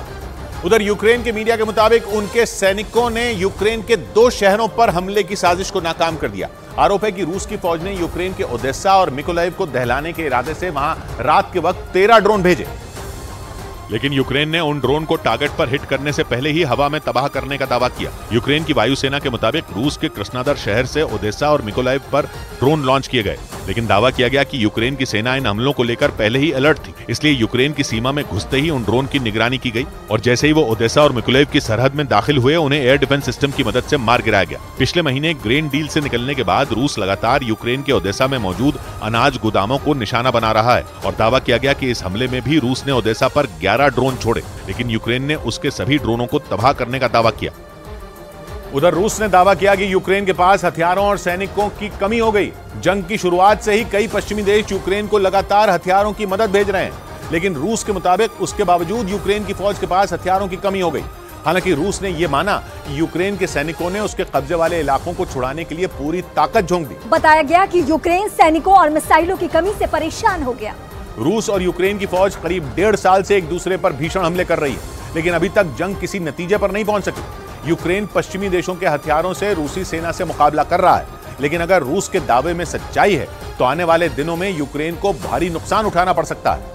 इस बीच अमेरिका ने दावा किया कि उसकी खुफिया एजेंसी ने आतंकी संगठन अलकायदा से जुड़े एक लड़के को हथियारों के साथ गिरफ्तार कर लिया। आरोप है कि वो लड़का अमेरिका में आतंकी हमले की साजिश रच रहा था, जिसे अमेरिका की खुफिया एजेंसी FBI यानी फेडरल ब्यूरो ऑफ इन्वेस्टिगेशन ने नाकाम कर दिया और उसे फिलाडेल्फिया से गिरफ्तार कर लिया। पकड़े गए लड़के की उम्र 17 साल बताई गई। उसके पास से FBI ने कई बंदूकें और विस्फोटक बरामद किए। इसके साथ ही उसके पास से कई ऐसी चीजें मिली जिनका इस्तेमाल हथियार और बम बनाने में किया जाता है। FBI के मुताबिक पकड़े गए लड़के के तार आतंकी संगठन अलकायदा से जुड़े हैं और वो अमेरिका में एक बड़े आतंकी हमले को अंजाम देने की फिराक में था। उधर पश्चिमी मीडिया ने दावा किया कि चीन से बढ़ते खतरे से निपटने के लिए ताइवान फाइटर जेट से दागी जाने वाली नई मिसाइल बनाने में जुट गया, क्योंकि ताइवान चीन पर लड़ाकू विमानों के साथ ही युद्धपोतों के जरिए भी अपने इलाकों में घुसपैठ करने के आरोप लगाता है। इसीलिए ताइवान अपनी सेना को मजबूत करने में जुट गया, क्योंकि चीन और ताइवान के बीच तनाव लगातार बढ़ता ही जा रहा है। चीन ताइवान को हड़पने के लिए आए दिन उसकी एयर स्पेस में घुसपैठ करता रहता है। ऐसे में चीन को जवाब देने के लिए ताइवान फाइटर जेट से दागी जाने वाली नई मिसाइल बनाने की तैयारी में जुट गया। पश्चिमी मीडिया के मुताबिक ताइवान की ये नई मिसाइल 120 किलोमीटर दूर तक हमला करने में सक्षम होगी और इस मिसाइल को बनाने में अमेरिका भी ताइवान की मदद करेगा, जिसके बाद से चीन की टेंशन बढ़ गई और उसे डर सताने लगा कि अगर ताइवान पर उसने हमला किया तो उस पर मिसाइलों की बारिश हो सकती है। इस बीच चीन के रक्षा मंत्री ने ताइवान के मुद्दे पर अमेरिका को बड़ी चेतावनी दे दी। रूस के दौरे पर गए चीन के रक्षा मंत्री ने दो टूक कह दिया कि अमेरिका आग से खेलने की गलती ना करे, वरना इसका अंजाम बहुत बुरा होगा। चीन की तरफ से ताइवान के मुद्दे पर अमेरिका को यह चेतावनी उस वक्त दी गई जब दोनों देशों के बीच तनाव चरम पर है। चीन ताइवान को अपना हिस्सा बताता है और हर वक्त उस पर कब्जे की फिराक में रहता है, लेकिन चीन की दादागिरी पर नकेल कसने के लिए अमेरिका ने अपने युद्धपोत ताइवान की सीमा के पास तैनात कर दिए। इसके साथ ही अमेरिका ने कई तरह के सैन्य समझौते भी ताइवान की सरकार के साथ किए। इसी वजह से चीन उस पर भड़क गया। चीन के रक्षा मंत्री ने दावा किया कि दक्षिण चीन सागर और हिंद प्रशांत महासागर क्षेत्र में अमेरिका के बढ़ते दखल से यहां की शांति भंग हो सकती है। इधर शराबबंदी वाले राज्य बिहार में लाखों रुपए की अवैध शराब मिलने से हड़कंप मच गया। मुजफ्फरपुर में पुलिस ने एक ट्रक से अंग्रेजी शराब की बड़ी खेप बरामद की, जिसकी कीमत करीब 40 लाख रुपए आंकी गई। ट्रक पर शराब के करीब 600 कार्टन लादे गए थे, जिन्हें बिना किसी डर के ले जाया जा रहा था। शराब की इतनी बड़ी खेप देखकर पुलिस वालों के भी होश उड़ गए। शुरुआती जांच के बाद पुलिस ने दावा किया कि ये शराब हरियाणा से लाई गई थी। हालांकि इसे कहां पहुंचाया जाने वाला था इसका पता नहीं चल सका। पुलिस ने ट्रक के ड्राइवर समेत 2 लोगों को गिरफ्तार कर मामले की जांच शुरू कर दी। इस बीच उत्तराखंड के पिथौरागढ़ से हैरान कर देने वाला एक वीडियो सामने आया, जिसमें मलबा हटाने वाली मशीन खुद पहाड़ों से गिर रहे पत्थरों की चपेट में आ गई और खाई में गिर गई। वहां से जो वीडियो आया उसमें मिट्टी खोदने वाली मशीन सड़क से मलबा हटाने के काम में जुटी दिखी, लेकिन तभी ऊपर से गिर रहे पत्थरों की वजह से वो पलट गई और पलटते हुए चंद सेकंड में ही गहरी खाई में जा गई। हालांकि वक्त रहते उसका ड्राइवर कूद गया और अपनी जान बचाने में कामयाब हो गया। उधर भारत के 77वें स्वतंत्रता दिवस के मौके पर जर्मनी में रह रहे भारतीय समुदाय के लोगों ने आजादी का जश्न मनाया। वहां के स्टुटगार्ट शहर में इकट्ठा होकर भारतीय समुदाय के लोगों ने तिरंगे को सलामी दी। आजादी के जश्न में 1000 से ज्यादा भारतीय नागरिकों ने हिस्सा लिया। जर्मनी में रहने वाले भारतीय नागरिकों के अलग अलग 24 समूहों ने मिलकर स्टुटगार्ट शहर में भारतीय परिवार नाम से संगठन बनाया है। जर्मनी में भारत के राजनयिक मोहित यादव इस कार्यक्रम में शामिल हुए और उन्होंने वहां तिरंगा फहराया। एक ख्वाब ले रहा है ऊंची उड़ान फिर, एक ख्वाब ले रहा है ऊंची उड़ान फिर, थामे समय खड़ा है तीरों कमान फिर। 100 बात की एक बात कही अकेला ने, सच था अगर बयां तो मुंसिफ के सामने, क्यों लड़खड़ा रही थी तेरी ज़बान।